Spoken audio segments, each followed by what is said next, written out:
E hoje nós vamos conversar um pouquinho sobre o livro Pântano de Sangue. Qualquer momento ele vai aparecer aqui, ó, aqui desse lado para vocês. E é o segundo livro da série Os Caras, do nosso querido Pedro Bandeira. Eu não vou falar muito sobre o Pedro Bandeira, porque nós já conversamos sobre o Pedro Bandeira no primeiro livro da série, que tá aqui no canal. E eu vou deixar aqui nos cards o link para quem não assistiu e quiser ver o primeiro vídeo, que é a Droga da Obediência, tá?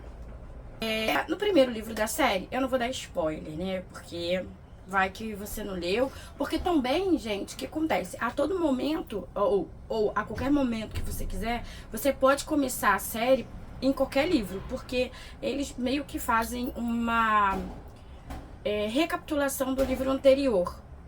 E aí, fica tranquilo de você acompanhar em qualquer livro que você quiser.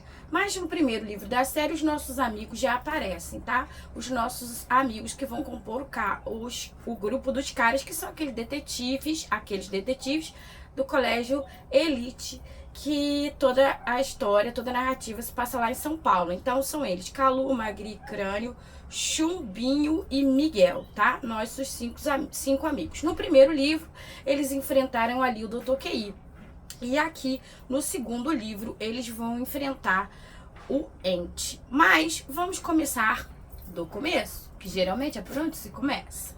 Nesse livro, já vai começar tenso, porque ele vai começar com a morte do professor Elias, que é um professor de matemática do colégio Elite, e ele é assassinado bem na porta do colégio Elite. E esse professor era o professor preferido do Crânio, porque o Crânio é nosso inteligentão, né, gente? E aí o que ocorre? O professor Elias é assassinado ali e a polícia fala que aquele crime foi um crime de latrocínio, que é o roubo seguido de morte.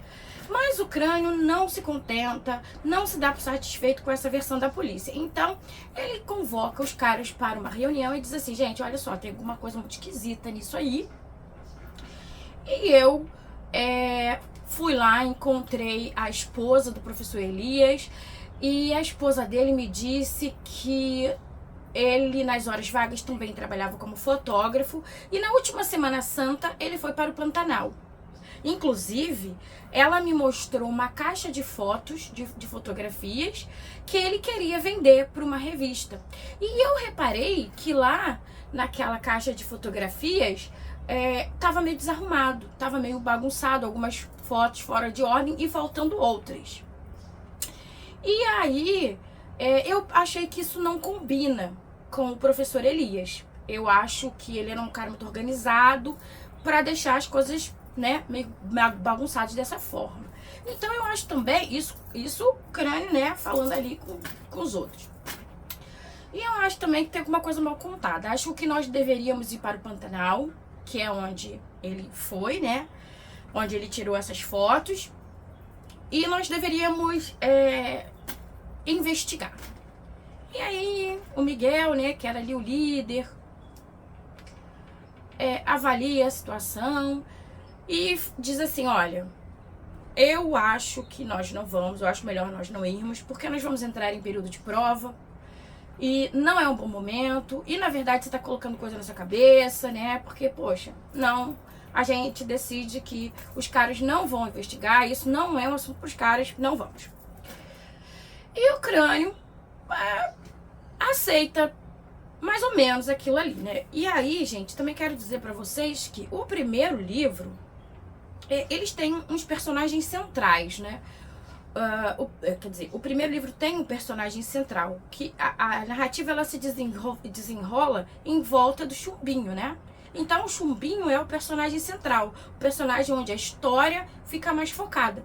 Nesse segundo livro, o Pedro Bandeira, que, né, o nosso queridíssimo Pedro Bandeira, inteligentíssimo também, ele escolheu o Crânio para ser o nosso personagem central ali, e o desenrolar da história vai passar ali em volta do Crânio. Então o Crânio vai e decide que ele vai sozinho pro Pantanal, que ele vai investigar isso.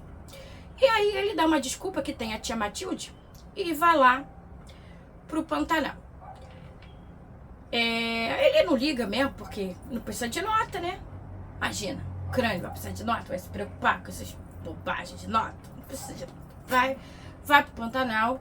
Logo que ele desembarca no Pantanal, no aeroporto, ele encontra ali um pessoal, né, um negócio da polícia, a polícia ali investigando algumas coisas, uma confusão danada, crime ambiental, tráfico de drogas, a polícia ali envolvida, porque esse livro aí também, gente, o Pedro Bandeira tá sempre, é outro traço, né, do Pedro Bandeira, da narrativa, outra característica, melhor dizendo, que o Pedro Bandeira, ele tá sempre colocando assuntos polêmicos a serem discutidos, polêmicos e importantes para a sociedade, tá? Lá no primeiro, que foi a droga da obediência, ele abordou o problema dos farmacos, dos remédios. Nesse segundo livro, ele está abordando a questão do meio ambiente, do desmatamento, o problema dos indígenas que perderam bastante território ao longo dos anos, o problema da matança dos animais para vender o couro. Tudo isso era importante lá em 1987, quando o livro foi escrito, e é importante agora, porque se em 1987 estava complicado, agora em 2024 está triplamente pior, né? A gente tem acompanhado isso aí na televisão. Enfim, e aí, quando o crânio, né, desembarca lá, tá essa confusão, a polícia federal ali no aeroporto, numa confusão, e o crânio se sente meio perdido, e ele encontra o senador, que é uma pessoa, né, que teoricamente, porque depois a gente vai descobrir que ele não é senador, ele tem uma influência e tudo ali tem uma influência no meio político, né? E aí ele encontra o crânio, e o crânio diz pra ele o que ele tá fazendo ali. O crânio diz que ele veio atrás da história do professor e que ele quer refazer os últimos passos do professor Elias e que ele está em posse das fotos. Eu acho que ele está em posse das fotos, não me lembro exatamente. E aí o senador diz assim, olha, eu conheço aqui um guia que você vai precisar, eu vou te apresentar aqui um guia e ele vai te ajudar a encontrar esses lugares aí que você precisa ir. E nisso, o senador apresenta para o crânio o Robson, que é um índio. E, gente, essa parte é bastante interessante, porque o índio diz para ele que Robson é um nome que os homens deram para ele. E aí existe uma outra crítica também que o Pedro Bandeira trabalha, que é a questão dos índios perderem tudo, inclusive a identidade, porque o nome dos índios, eles não são confortáveis para os homens da cidade. Então eles vão lá, tiram a identidade dos índios, tiram o nome, descaracterizam e colocam o nome que eles preferem, que os faz sentir confortáveis. Isso é surreal em muitos sentidos. Enfim, e o Robson começa ali com o crânio a trabalhar em busca da questão do que aconteceu com o professor. E, gente, cada coisa que acontece com o Robson e com o crânio. O Robson leva o crânio para um lugar, e aí o crânio chega lá, que é um lugar que eles matam animais, mas também para tirar o couro, né? Coureiros que chamam, eles pegam jacarés para tirar o couro. Só que nesse lugar também tem vários corpos de várias pessoas. E o crânio fica ali pensando que ele... Aí tem também uma questão de tráfico de couro de animais, e também tem tráfico de drogas. E na hora que o Robson leva o crânio lá para esse lugar, o Robson some. E aí, minha gente, é uma questão atrás de outra questão. Que é claro, essa parte do crânio, e eu não vou contar pra vocês, né? Por quê? Porque quer saber vai ter que ir lá ler. Porque também já contei demais. E aí, né, eu já contei, tipo, até a metade do livro aqui da parte do crânio. Ainda tem mais um pouquinho pra falar. Que enquanto isso, que o Crânio tá lá, no meio do Pantanal, e ele meio que...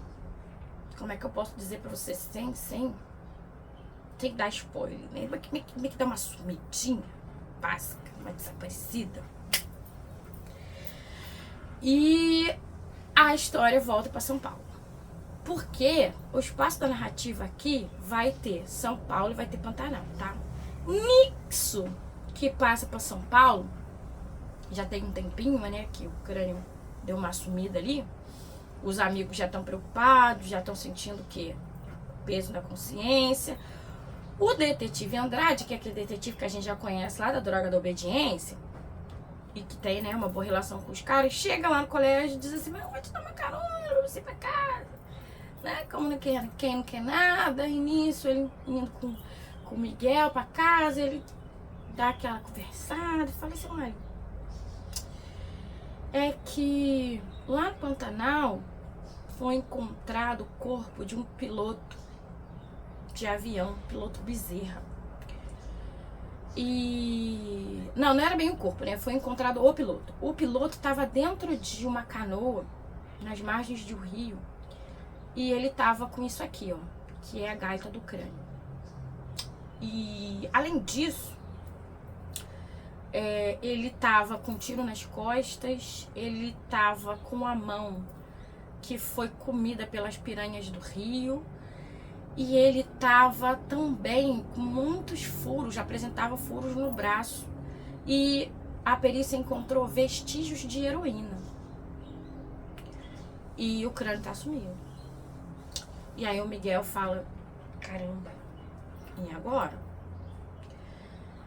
Aí o detetive Andrade diz: eu acho que a gente precisa conversar melhor. A gente precisa conversar porque, né, a gente precisa contar isso pros outros meninos, pro restante dos caras. O Miguel vai, naquele mesmo dia, marca o encontro no Parque do Ibirapuera com os caras, mais o detetive Andrade, né? Porque aí ele já começa a ficar preocupado. Quando chega lá no parque do Ibirapuera, o detetive Andrade com os meninos, o detetive ainda traz mais um agravante, que ele diz assim: olha, gente, também foi encontrada essa jaqueta aqui, de couro. Ela tá ensanguentada aqui.